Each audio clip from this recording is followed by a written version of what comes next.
ወላውልስተች እንዲሁም ለሀገሬ ይጠቅማል ያልኩትን ሐሳብ ሰነዝር ቆይቻለሁ። የዚህ የስልጣን ዘመን ትዕይንት መጋረጃ ከመዘጋቱ በፊት ግን የኢትዮጵያ ሕዝብ ነባራዊ የኑሮ ሁኔታ የየዕለት ተግዳሮትና ጭንቀት እንዲሁም ይህንን አስቸጋሪ የኑሮ ሁኔታ የወለደውን የመንግስቱን መዋቅራዊ ድክመት የዚህ ዘመን የማይታበል የታሪክ እውነት አድርጌ በታሪክ ፊት ለመመስከር እወዳለሁ። ይህንንም ለማድረግ ማጠቃለያ አስተያየቴና ጥያቄ እንደሚከተለው አቀርባለሁ። 1. የ5 ዓመቱ የኢትዮጵያውያን ተግዳሮቶች። ክቡር ጠቅላይ ሚኒስትር ላለፉት 5 ዓመታት የኢትዮጵያ ሕዝብ የከፈለው ዋጋ እጅግ የበዛና ከባድ ነው። እርስዎ ስልጣን ላይ ሲቀመጡ የገቡት የሰላምና የብልጽግና ቃል ኪዳን ነበር። በተግባር ግን ያየነው ተገላቢጦሹን ነው። የሰሜን ኢትዮጵያ ጦርነት ያስከተለው አስከፊ ሰብአዊ ውድመትና ጠባሳ ሳይሽር ዛሬም በአማራ፣ በኦሮሚያ፣ በጋምቤላ፣ በቤንሻንጉል ጉሙዝና በሌሎችም አካባቢዎች የሚታዩት ቀጣይነት ያላቸው ግጭቶችና ጦርነቶች፣ ብሔርና ሃይማኖት ተኮር ጥቃቶች፣ እገታዎችና አለመረጋጋቶች የዜጎችን የመኖር መብት ነፍገዋል። በቅርቡም ከትግራይና ከኤርትራ ኃይሎች ጋር የሌላ ጦርነት ስጋት አሳሳቢ ደረጃ ላይ ደርሷል። በፖለቲካው መስክም የፖለቲካ ምህዳሩ መጥበብ፣ የሀገራዊ ተቃርኖች መስፋት ወይም ፖለቲካል ፖላራይዜሽን፣ የነጻ ሲቪል ማህበራት መኮስመን፣ በጋዜጠኞችና በሚዲያዎች ላይ እገዳዎችና እክሎች ዜጎች አማራጭ ድምፅ እንዳሰሙ አፍነዋቸዋል። በርካታ የፖለቲካ እስረኞችም ህገ መንግስታዊ የፍትህ ዋስትና ተነፍገው ይገኛሉ። ይህ አጠቃላይ የሰላም የጸጥታና የፖለቲካ ውድቀት የፓርቲው የተሳሳተ ፖለቲካዊ ፍልስፍናና ብሔራዊ አንድነትን በተግባር ማምጣት ያቃተው የመደመር ትረካ መዋቅራዊ ስብራት ውጤት ነው። 2. ስልታዊና መዋቅራዊ ስህተቶች። መንግስት የችግሮቹን ስራ መሰረት ትቶ ምልክቶችን ብቻ የመቀጥቀጥና በቁጥር ጨዋታ ህዝብን የማደናገር አካሄድ እየተከተለ ነው። በተላከልን የመንግስት አፈጻጸም ሪፖርት ላይ የሀገሪቱ ኢኮኖሚ በ2018 በጀት ዓመት 10.2 እንደሚያድግ፣ የግብር ገቢ 1.5 ትሪሊየን ብር መድረሱን፣ የሸቀጦች የወጭ ንግድ 11 ቢሊዮን ዶላር ማስገኘቱንና የውጭ ሐዋላ ፍሰት 7.7 ቢሊዮን ዶላር መድረሱ ተገልጿል። ነገር ግን እነዚህ የቁጥር ስኬቶች የዜጎችን የኑሮ እውነታ ፍጹም አይወክሉም። እንዲያውም መሬት ላይ ካለው እውነታ ጋር በጽኑ ይጋጫሉ። ምክንያቱም አንደኛ የኑሮ ውድነትና የዋጋ ግሽበት ከገቢያችን ጋር አልተመጣጠነም። ሪፖርቱ እስከ ግንቦት 2018 ዓ.ም አጠቃላይ የዋጋ ግሽበት 13.4፣ የምግብ የዋጋ ግሽበት ደግሞ 15% ደርሷል ይላል። ይህን ግሽበት ለመደጎም መንግስት 379 ቢሊዮን ብር ማውጣቱ ቢገለጽም በተግባር ግን ባለፉት ዓመታት የተተገበረው የማክሮ ኢኮኖሚ ማሻሻያ ዝቅተኛውን የማህበረሰብ ክፍል ለከፋ ድህነት በዳረገበት ሁኔታ ላይ እንገኛለን። ማሻሻያውን ተከትሎ የመጣው ሰማይ የነካ የዋጋ ግሽበት በሚሊዮኖች የሚቆጠሩ ዜጎችን የመግዛት አቅም ሙሉ በሙሉ አሳጥቷል። ይህንንም ተከትሎ ቋሚ ደሞዝ የሚከፈላቸው የመንግስትና የግል ድርጅቶች ሰራተኞች፣ ዝቅተኛ ገቢ ያላቸው የከተማ ነዋሪዎች፣ አነስተኛ ነጋዴዎች፣ አነስተኛ ይዞታ ያላቸው አርሶ አደሮችና አርብቶ አደሮች ወገኖቻችን በስውር ረሃብ ውስጥ ወድቀዋል። የቤት ኪራይ ከአብዛኛው ዜጎቻችን ወርሃዊ ገቢ በላይ ሆኗል። በአሁኑ ወቅት በሀገራችን መካከለኛ የሚባል የህብረተሰብ መደብ ጠፍቶ ጥቂት እጅግ የበለጸጉና አብዛኛው በድህነት የሚማቀቅ 2 መደቦች ሆነዋል። ሌላው የተደበቀ የሀገር ውስጥ ዕዳ መኖሩ በሪፖርቱ መረጃ መንግስት በበጀት ዓመቱ 1.13 ትሪሊየን ብር ብድር መልቀቁንና 91% የሚሆነውም ለግሉ ዘርፍ የተሰጠ ነው ይላል። ክቡራን የብሔራዊ ባንክ ገዥና የፋይናንስ ሚኒስትርን በተደጋጋሚ ላለፉት ዓመታት መንግስት አንድም ሳንቲም የንግድ ብድር ኮመርሻል ሎን አልተበደረም እያሉ ይናገራሉ። ይህ የውጭ ንግድ ብድርን ብቻ ነጥሎ በማየት እውነታውን የማደብዘዝ አካሄድ ነው። መንግስቱ በግምጃ ቤት ሰነድ እና በሀገር ውስጥ የዕዳ ዋስትናዎች አማካኝነት ከሀገር ውስጥ ባንኮችና ተቋማት በቢሊዮኖች የሚቆጠር ብር እየተበደረ መሆኑንና ይህም የሀገር ውስጥ የዕዳ ሸክምን በከፍተኛ ደረጃ እንዳናረው እና የግሉን ዘርፍ ብድር እንዳጣበበው ለምን ተደበቀ? በየጊዜው በዚሁ ፓርላማ የምናጸድቃቸው በቢሊዮኖች ዶላሮች የሚቆጠሩ የእርዳታ ብድሮች ኮንሴሽናል ሎንስ ለምን በሪፖርቱ አይካተቱ? የዕዳው ምንጭና አይነት መለወጡ ዕዳው መኖሩን ያስቀራል ወይ? ሪፖርቱ አሁንም ድረስ ከግል ዩሮ ቦንድ ባለቤቶች ጋር ያለው ድርድር ስላልተቋጨ ሀገሪቱ በከፍተኛ የዕዳ ቀውስ ውስጥ ያለች ወይም ዴት ዲስትረስ መሆኗንም ይሸሽጋል። በእርግጥ ይህን ጥያቄ ካስገባሁት በኋላ አዲስ ዴቨሎፕመንት እንዳለ በሚዲያዎች ተገልጿል። ሌላው የትምህርትና የማህበራዊ ዘርፍ መውደቅ አለ።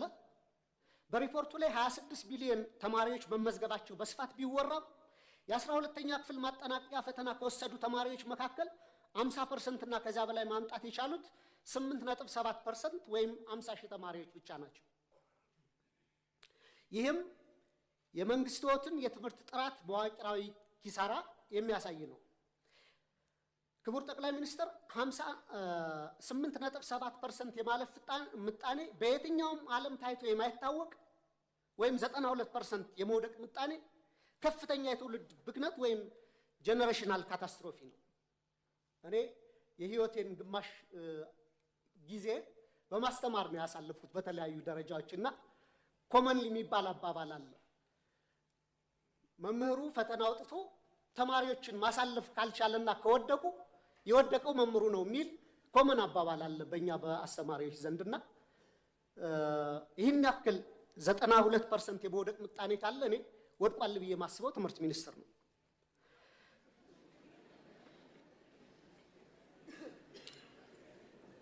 በዚህ ሁሉ ተስፋ አስቆራጭ ሂደት ውስጥ አልፈው ለሚመረቁ ወጣቶችም የስራ ዕድል የለም። ይባስ ብሎም ወደ 7 ሚሊዮን የሚደርሱ ተማሪዎች አሁንም ድረስ ከትምህርት ገበታቸው ተገልለው ይገኛሉ።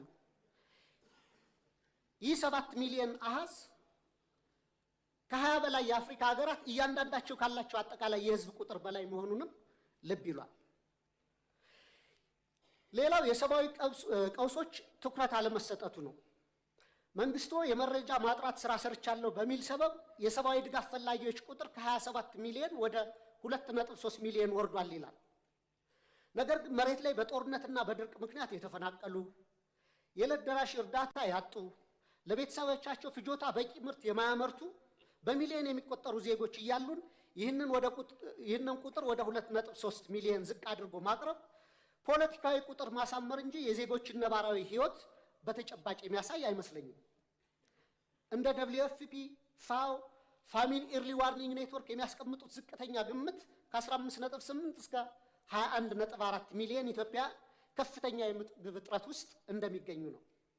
መንግስታዊ ካልከሩ ድርጅቶች ጋር በተያያዘም የእርዳታ እህል አቅርቦት እንዳያከፋፍሉ በመንግስት መከልከላቸውና ወደ ጥሬ ገንዘብ ድጋፍ ወይም ካሽ ትራንስፈር እንዲያተኩሩ ብቻ መገደዳቸው ተገልጿል። ይህም በገበያ ላይ ካለው የዋጋ ግሽበት አንጻር በርካታ ቤተሰቦችን ለከፋ የምግብ ዋስትና እጥረት የሚዳርግ ነው። የዓለም አቀፍ የገንዘብ ድርጅት እና የዓለም ባንክ በርካታ ገንዘብ ዶላር ወደ ኢትዮጵያ ኢኮኖሚ ኢንጀክት እያደረጉ ነው፣ ፓምፕ እያደረጉ ነው። ይህ መግባቱን ተከትሎ ደግሞ የመጣው ጊዜያዊ የማክሮ ኢኮኖሚ መረጋጋት ታይቷል። እሱ ጥሩ ነው። የፎሬን ከረንሲ ሪዘርቭ ማደጉ የማክሮ ኢኮኖሚ አመላካቾችም በተወሰነ ደረጃ መረጋጋት ማሳየታቸው መልካም ጅማሮ ቢሆንም የተገኘው ለውጥ የኢትዮጵያውያንን ህይወት በተግባር ካልቀየረ ዘላቂ ትርጉም አይኖረውም። የችግሮቻችን ስረ መሰረት ችላ በማለት በጊዜያዊ ማስታገሻዎችና በፎሬክስ ክምችት እድገት ትረካ ብቻ ሀገር ረጅም መንገድ መውሰድ የምንችል አይመስለኝም።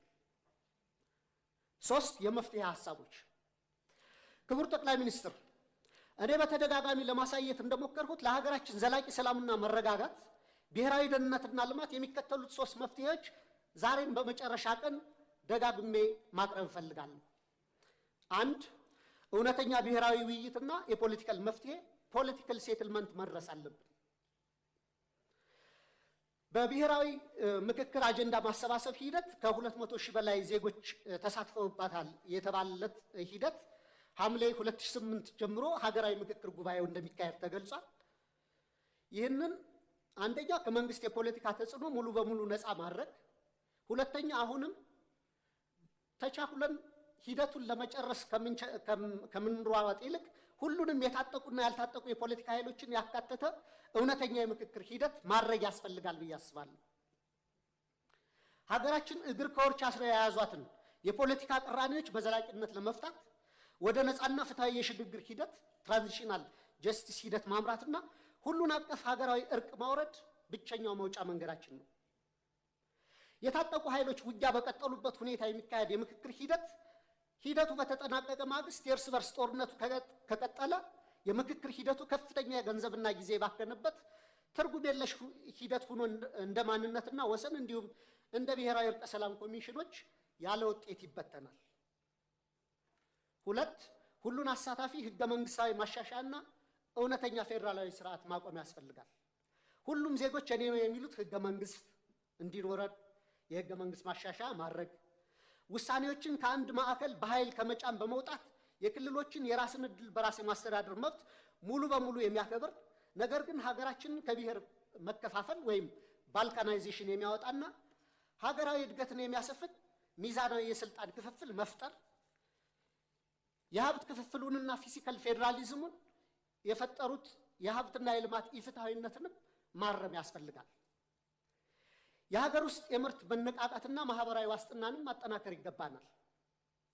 ትኩረቱን በኮሪደር ልማት፣ በሎጆችና ሪዞርቶች ግንባታና በወንዝ ዳር በፓርኮች ግንባታ ላይ ያደረገውን አካሄድ ገታ በማድረግ ለሀገር ውስጥ መሰረታዊ አምራች ኢንዱስትሪዎች ክሪቲካል የሚባሉ ኢኮኖሚያችንን በደንብ ሊያነሱ የሚችሉ ብረት ማውጣትና ማቅለጥ፣ ሜታለርጂ፣ የማሽነሪ ኢንጂነሪንግ፣ የነዳጅ ማጣሪያ አስታውሳለሁ። የነዳጅና ማዳበሪያ ማጣሪያ ፕሮጀክቶች ከመጀመራቸው ከ6 ወር በፊት ክቡር ፋይናንስ ሚኒስትሩን ለምን እነዚህን ፕሮጀክቶች አናስብም እያልኩ እየጠየቁ ነበር እና ያኔ በጀቱ በጣም ከባድ ነው በእኛ አቅም አንችልም እየተባለ ነበርና አሁን የናቹራል ጋዝ ማውጣት ፕሮሰስ መጀመሩ በሱ ደስተኛ ነኝ። ግን ጎረቤት ሀገሮቻችን አሁንም ነዳጅ ያመርታሉ።